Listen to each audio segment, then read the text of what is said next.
This chart tracks the financial trajectory of LG Electronics, and right here at the peak is a massive milestone: 21 trillion Korean won in revenue for a single third quarter. Today, that capital fuels the planet's most advanced sectors. We're talking about heavy investments in global telecommunications and deep research into artificial intelligence. But trace the corporate lineage back to 1947 in post-war South Korea, and you won't find servers or smartphones.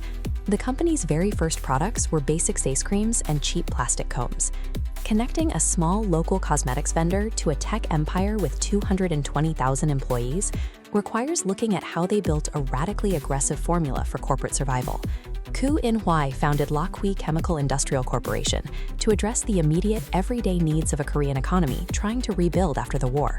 By manufacturing affordable household plastics and cosmetics, the company generated its critical early capital. Then, in 1958, they made a sharp pivot. They established Gold-Star Company Limited and stepped straight into the completely different world of electronics manufacturing. Within a year, they had manufactured South Korea's very first domestic radio, proving they could master complex technical production for their home market. This pivot was highly calculated. They systematically took the steady profits generated by their chemical and plastics division and poured them heavily into research and development for consumer electronics. From the very beginning, the company operated with a distinct mechanism: find an empty space in the local market, build a product to fill it, and use the cash to figure out what to build next. By the 1990s, the South Korean economy was maturing. Consumer demand was stabilizing, which meant a massive conglomerate running out of local runway was about to hit a dangerous ceiling on its growth. In 1995, they completely dropped their legacy identity, Lucky-Goldstar. They rebranded as LG, a sleek, modernized name specifically engineered to appeal to international buyers. They immediately opened subsidiaries and joint ventures across the United States, China, and India, physically planting their operations in the largest consumer markets on Earth. They backed up the new name by flooding these international markets with hardware.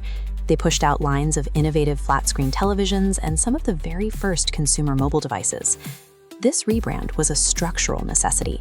By attaching themselves directly to global consumer demand, they severed their reliance on the specific economic conditions of South Korea. While millions of people were buying their flat screens and phones throughout the 2000s, the company was running a parallel operation behind the scenes, directing capital into entirely separate industries. They began making massive capital investments into environmental technologies, building out the industrial infrastructure required for large-scale renewable energy. But their biggest long-term bet was on mobility.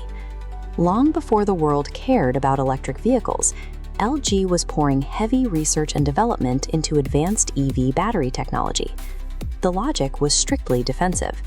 Eventually, consumer appliances and smartphones would become heavily commoditized, with shrinking profit margins. The battery research was designed to act as a financial safety net for when that happened. They'd take the capital won in today's fiercely competitive electronics market and quietly use it to build the underlying components for the next generation's economy. By the time we reach the 2020s, that decades-long gamble on electric mobility finally hits maturity, generating massive financial returns.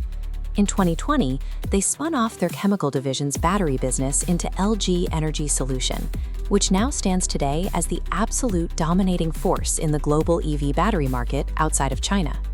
Simultaneously, their consumer hardware evolved. They integrated artificial intelligence to create the Think platform, turning standalone appliances into an interconnected smart home ecosystem. Instead of building passive machines, they are producing active, autonomous systems that can be entirely controlled and monitored remotely. And through it all, they have aggressively maintained their grip on the premium home entertainment space by mastering high-end OLED visual technology. Over 70 years, this company morphed from selling localized plastics to manufacturing the infrastructure of the modern world. Their survival proves that lasting corporate longevity requires a constant willingness to abandon what you are today so you can invent exactly what the market will need tomorrow.